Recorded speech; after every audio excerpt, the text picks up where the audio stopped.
Man, what's up? What's going on, good people? Mm, mm, mm. Now, here's the thing. There is some discord going on with the Denver Nuggets. That's right, the Denver Nuggets, who won by 10 the other day. They were down 16 points to the Orlando Magic, who had no business losing that game. But something very important happened in that game. You start to see a lot of emotions fall out on the court. A lot of people are not happy about what happened. The Orlando Magic, Terrence Ross, don't seem to like Aaron Gordon too much. And a lot of players on the Orlando Magic couldn't wait for him to leave. Felt he was a bit soft, more of a coward for leaving. So when he came out and scored the first 11 points of the game. And he's looking at them and talking. So the Orlando Magic start to bust they ass. They were up about 18 points. Damn near at the half. They were busting them up. Then in the second half, they just like, yeah, we kicked it real good. We had a victory party in there. We showed Aaron Gordon up, made him look stupid. Oh man, we got to play a second half. Aaron Gordon wasn't really a factor. He didn't really need to be. But the rest of the team came alive. The refs came alive. And they didn't have an answer for that. But more importantly, the Denver Nuggets have a problem. Michael Porter Jr. don't seem to like playing with Jamal Murray. And a lot of people on the team are kind of sick with the imperialistic ways of Jokic. He shuts down a lot in big situations. People getting tired of it. They've seen it countless times with him. Every time there's a situation where they could take advantage of something, he pouts like a baby if he doesn't get his foul calls and he shuts down. He doesn't want to do what he's supposed to be doing and mentally get back into the game. He turns into a big baby until someone gives him a call or two and he can get back into his groove. Now, I agree. The way Jokic is MVP category, and he is not even, and I'm going to tell you right now, he is not even getting to the free throw line. He averages about 2 to 3 free throw attempts a game. And he goes to the paint just as much as Joel Embiid. Joel Embiid averages about 14 free throws a game. Now, when you look at those numbers, you say, man, that's incredible. How's this guy an MVP candidate? That's because if they didn't do that, his numbers would be even greater. And they don't want him to outshine certain people. So they got to keep them contained. Now, the Michael Porter, Jamal Murray situation, that's a little bit like this, you know. Because there's a lot of instances that's happening out there that just don't make sense. He's doing things incorrectly when playing with Michael Porter Jr., and Michael Porter Jr. is doing things incorrectly. He's thinking it's a very good idea if I can attempt this shot right here. Bad idea. These are shot attempts that he's taking, these long threes sometimes, are out of rhythm. When he's in rhythm, perfect. Out of rhythm, not good. And he does that sometimes. A lot of times. And he shells his own offense. And defensively, he's got to realize guys are going to try to exploit his weaknesses and test his vertical movement, side to side, see how well he defends from the right side to the left. They're going to find your weakness. And if you're a step slow, they're going to take advantage of it. They're going to find a way to get around you. Now, the team is looking a lot better with the acquisitions that they made with Orlando. They basically gave away a player who's injured to get Aaron Gordon.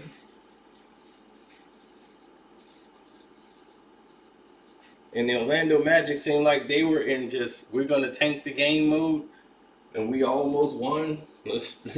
Let's try to choke right now and don't try to win the game.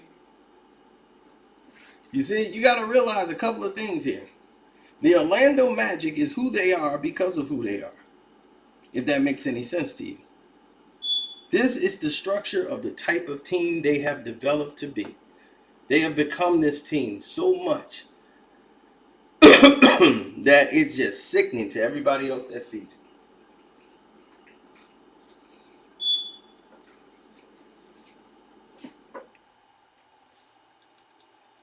They have become the old Portland Trail Blazers. Or the Karl Malone-led Utah Jazz. They've become that team. They're going to be the little engine that could have did it and should have did it, but didn't do it. Too much infighting.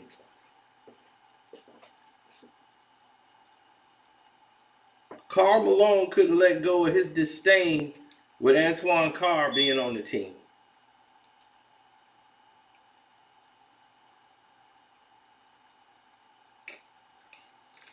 They needed Antoine Carr. But it was upsetting to him that Antoine Carr asked for an autograph of Michael Jordan. That just did it. That was the end all be all of being anything with him. Is when you ask for a Michael Jordan autograph when y'all getting ready to fight in war with Michael Jordan. That just didn't sit right with him. Rightfully so. I would have been upset too, but I know I need him on the team. And I know what he brings to the team. So you got to let that go. And I know what y'all saying. Change that battery, Cino. That thing keeps beeping every 10 seconds. How could you take that beeping? It's driving me nuts. That's because y'all got OCD. I don't.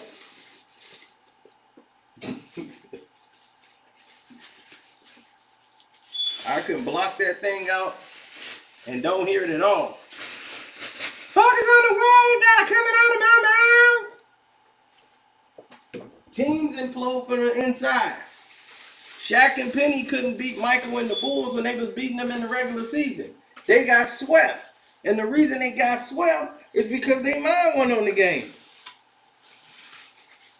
They mind went on the game. Their mind was on one thing and one thing only. Their mind was focused on how we gonna get away from each other and try to win in spite of it. They just thought everything gonna be all right. We could just play our game and everything gonna work itself out. Boy, were they stupid.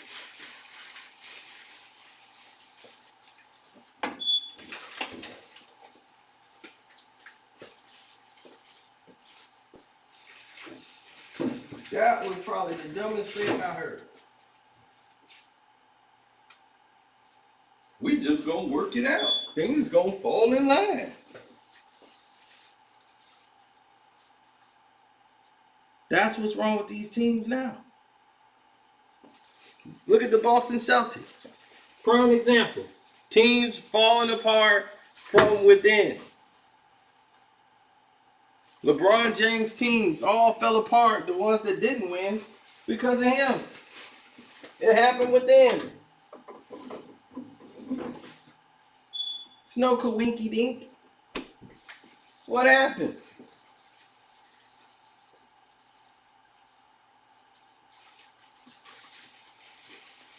This is real. 100% real spill. So don't back the wrong horse.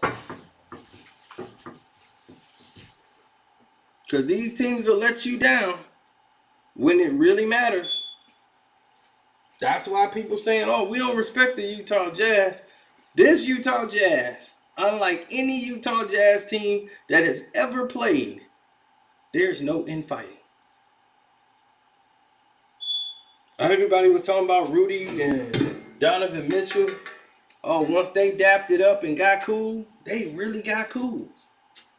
And nothing solves problems more than winning. Oh, buddy, when you winning, ain't no feeling in the world like it. And they're shooting lights out. If y'all don't know what lights out is, that means guys are knocking down shots that at a very high rate. Their three-point shooting percentage is very high. Their field goal percentage is very high. And on top of that, on top of it all, we finna make it even more crazier for you. They're the best defensive team. Their defense is strong. And they believe they can win.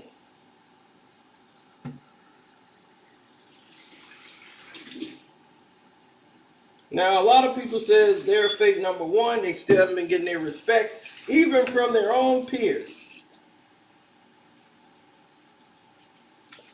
We know the league is not going to allow the Utah Jazz to win. No one believes it. No one believes it. They the number one basically running this table since they took over number one. No one believes them. But they don't have infighting. There's no infighting. So they have a chance. Now, a lot of people going to say, Michael Jordan was fighting with all the Bulls on his team. Jordan wasn't fighting with them. That's not fighting with your teams. You're trying to push them to be better. It's not fighting with them.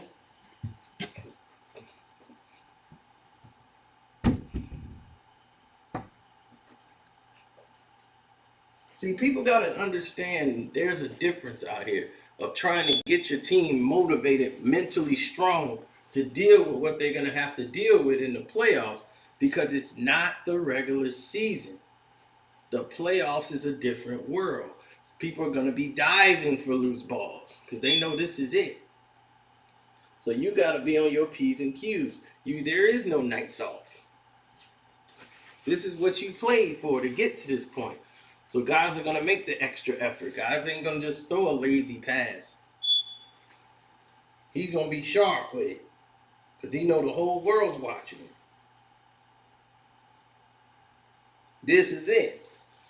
So the stakes is up, the ante's up, people games are up.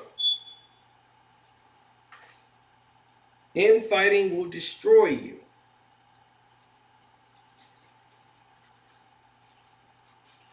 And right now, I see it happening with the Denver Nuggets. They winning right now, but they're having a lot of infighting, and that's going to implode when it comes playoff time. They got Aaron Gordon because they don't trust Michael Porter Jr.